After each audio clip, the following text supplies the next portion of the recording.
When you need mealtime inspiration, it's worth shopping Kroger, where you'll find over 30,000 mouth-watering choices that excite your inner foodie. And no matter what tasty choice you make, you'll enjoy our everyday low prices, plus extra ways to save, like digital coupons worth over $600 each week. You can also save up to $1 off per gallon at the pump with fuel points. More savings and more inspiring flavors make shopping Kroger worth it every time. Kroger, fresh for everyone. Fuel restrictions apply.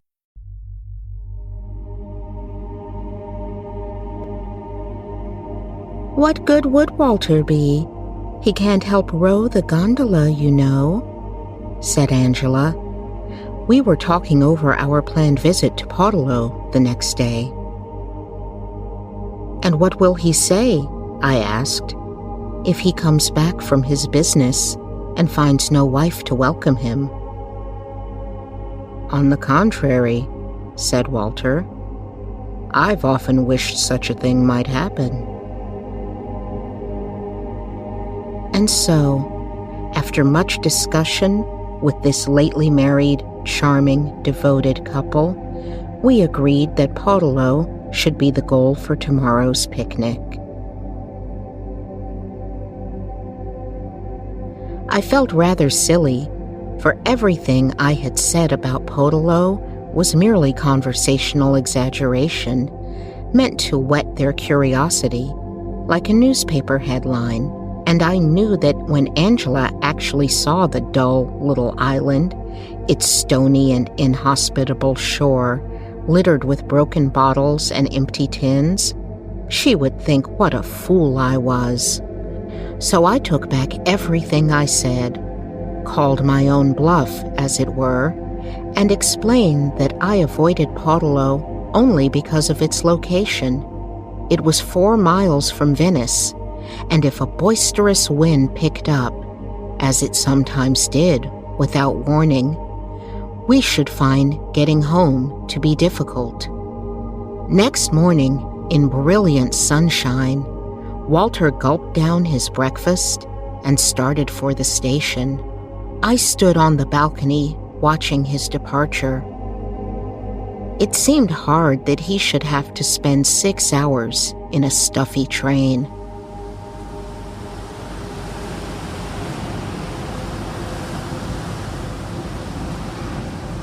Podolo, I must say, was looking its best. Green, flowery, almost welcoming. We cast anchor a few feet from the stony shore. Suddenly, Angela exclaimed, "Why, there's a cat!" Sure enough, there was. A little cat, hardly more than a kitten, very thin and scraggly, standing on the weedy stones at the water's edge. It was a pitiful sight. It smelled the food. It's probably starving. "The poor beast," cried Mario, the gondolier. "Its owners did not want it. It has been put here on purpose." The idea that the cat had been left to starve caused him no great concern, but shocked Angela profoundly. "How abominable! We must take it something to eat at once." I thought we might wait till the meal was over. The cat would not die before our eyes. But Angela could handle no delay, and the gondola was turned to land. Meanwhile, the poor thing meowed regularly, though it had retreated and was almost invisible. A thin wisp of tabby fur against the parched stems of the outermost grasses. Angela filled her hand with chicken bones and stepped delicately onto the slippery boulders. "If I can catch it, we'll take it to Venice. Left here, it'll certainly starve." I watched her approach the cat. It ran away, but only a few yards. She threw a bit of food, and it came nearer. Another, and it came nearer still. It grew less suspicious. Its tail rose in the air, and it came right up to Angela's feet, She pounced, but the cat slipped through her hands like water. Again, hunger overpowered mistrust. Back it came. Once more, Angela made a grab at it. Once more, the cat eluded her. But the third time, she was successful. She got hold of its leg. It wriggled and squirmed and fought and made the angriest, wickedest sound I ever heard. Instead of growing louder as its fury mounted, the sound decreased in volume, as though the creature was choked by its own rage. The spitting died off into the thin ghost of a snarl, hardly more audible than the hiss of air from a punctured tire. Poor beast, she ought not to treat it like that, cried Mario. His face gleamed with satisfaction when, intimidated by the whirling claws, she let the cat drop. It streaked away into the grass, belly to the ground. I nearly had it. I think I shall throw a coat over it next time. Angela climbed back into the boat and ate her asparagus in silence. I began to wish we hadn't come to Podolo. It was not the first time a picnic there had gone badly. I'll tell you what. If I can't catch it, I'll kill it. I could do it quite easily. It's only a question of dropping one of these boulders on it. Mario was horror-struck. Starvation was in the course of nature. But to deliberately kill it? It may be a messy business, but it will soon be over. Poor little thing. Such a horrible life. But we don't know that, I urged. If it could speak, it might say it preferred to live at all costs. But I couldn't move Angela from her purpose. Let's go explore the island until it's time to bathe. The cat will be over its fright by then. I promise I won't murder it, except as a last resort. The word murder lingered unpleasantly in my mind. You couldn't imagine a better place for one. The water was so warm, one hardly felt the shock of going in. The only drawback was the mud, which clung to Angela's white bathing shoes. Nasty, sticky stuff. A little wind had got up, but the grassy rampart sheltered us. We leaned against it and smoked. Suddenly, I noticed it was past 5. We ought to go soon, I said. We promised to meet Walter's train. All right, said Angela. Just let me have a go at the cat first. Let's put the food out and watch. There was no need to watch, for the cat appeared at once. Angela and I stole up behind it, but I inadvertently kicked a stone and the cat was off like a flash. Angela looked at me reproachfully. I retreated a few yards, but the cat, no doubt scenting a trap, refused to come out. Angela threw herself on the pavement. I can see it. Give me 3 minutes and I'll catch it. 3 minutes passed. I felt concerned for Angela, her lovely hair floating over the dark hole, her face as much as one could see of it, a little red. The air was getting chilly. Look here, I said. I'll wait for you in the gondola. When you've caught it, give a shout, and I'll have the boat brought to land. Angela nodded. She dare not speak for fear of scaring her prey. From the gondola, I could just see the line of Angela's shoulders.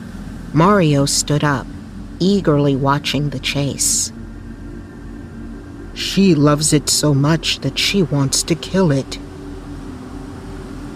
We ought to start, I called across the water. Walter will be waiting at the station and wonder what has happened. Her mind was clearly on something else. Oh, he'll find his own way home. More minutes passed. One must have patience with the ladies. I tried a last appeal. What luck, Angela? Any hope of catching him? There was a pause. Then I heard her say, in a curiously tense voice, I'm not trying to catch him now. We were irrevocably late to meet Walter, and the need for immediate hurry passed. Wrapped in a blanket to escape the winds, I fell asleep. Almost at once, it seemed, I began to dream. In my dream, it was night. We were hurrying across the lagoon, trying to meet Walter's train. I stopped rowing and looked around. The seat behind me was empty. Angela! I cried, but there was no answer. I grew frightened. Mario! I shouted. We have left her behind. We must go back at once. The gondolier stopped rowing and turned towards me. I could just distinguish the wild look on his face. We loved her, and so we had to kill her. An uprush of panic woke me. I was restored to the sunshine. At least I thought so, in the ecstasy of returning consciousness. I opened my eyes to the daylight, but they didn't receive it. I wondered if I was fainting, but a glance at my watch explained everything. I had slept past 8 o'clock. Mario slept on the deck. Before I had time to speak, he opened his eyes like a dog. You went to sleep, so I did too. We both laughed. Is Angela asleep, or is she still trying to catch the cat? That's where she was, but I can't see her now. We strained our eyes towards the island, much darker than the surrounding sky, and called for her. There was no answer, no sound at all but the noise of the waves. The cat wasn't big enough to hurt her, was it? No, I said. It might have scratched her. She was trying to kill it, wasn't she? I nodded. In this country, we are not accustomed to kill cats. I asked him to call for her again. His voice was stronger than mine. Mario obeyed with a shout that might have raised the dead. But no answer came. Well, I said briskly, trying to conceal my agitation, we must go look for her. Mario didn't answer. Walter will be getting worried. I could not understand why Mario, usually so quick to execute an order, did not move. He was staring straight in front of him. There is someone on the island, he said at last. But it's not her. Mario bent forward and touched the ground with his free hand.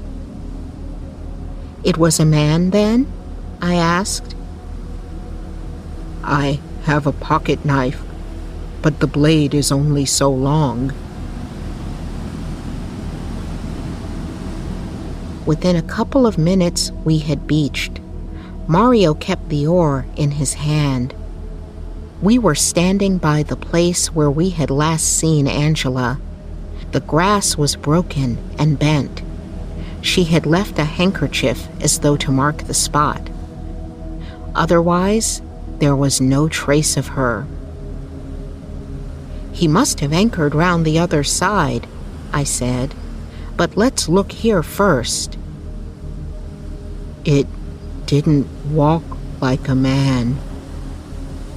We climbed the grassy rampart and began to walk round the shallow curve, stumbling over concealed brambles. From our little eminence, we could see clusters of lights twinkling across the lagoon, but no boat. We stared at each other, bewildered. "Are you quite certain it wasn't Angela you saw?" I asked. "How could you tell in the darkness?" "She was wearing a white dress," said Mario at last. "This one is all in black, and it looked like a man's head." I felt a curious sensation in my spine. "Mario," I said, "do you think he's got anything to do with her not being here?" Mario didn't answer. "I don't understand why he doesn't speak to us." "Perhaps he can't speak." "Anyhow, we are 2 against 1. Come on." We soon lost sight of each other in the darkness, but I heard Mario swearing as he scratched himself on the thorny acacias. Right at the corner of the island, close to the water's edge, I found one of Angela's bathing shoes. She must have taken it off in a hurry, for the button was torn away. A little later, I made a rather grisly discovery. It was the cat, dead, with its head crushed. The pathetic little heap of fur would never suffer the pangs of hunger again. Angela had been as good as her word. I was just going to call Mario when the bushes parted and I was swept off my feet. Something hurled itself upon me, alternately dragging and carrying me, until I was pitched into the gondola and felt the boat move under me. "Mario," I gasped, "we can't go away." The gondolier's white face stared silently. He was rowing with all his strength. The island began to recede. After a while, he sat down beside me and whispered, "When I found her, she wasn't quite dead." I began to speak, but he held up his hand. "She asked me to kill her." "Before it comes back," she said. I looked behind us. Transparent darkness, save for one shadow that stained the horizon black. Podolo. Mario bent his head nearer, but his voice was almost inaudible. And then she said, "Speak up," I cried. "It is starving too, and it won't wait."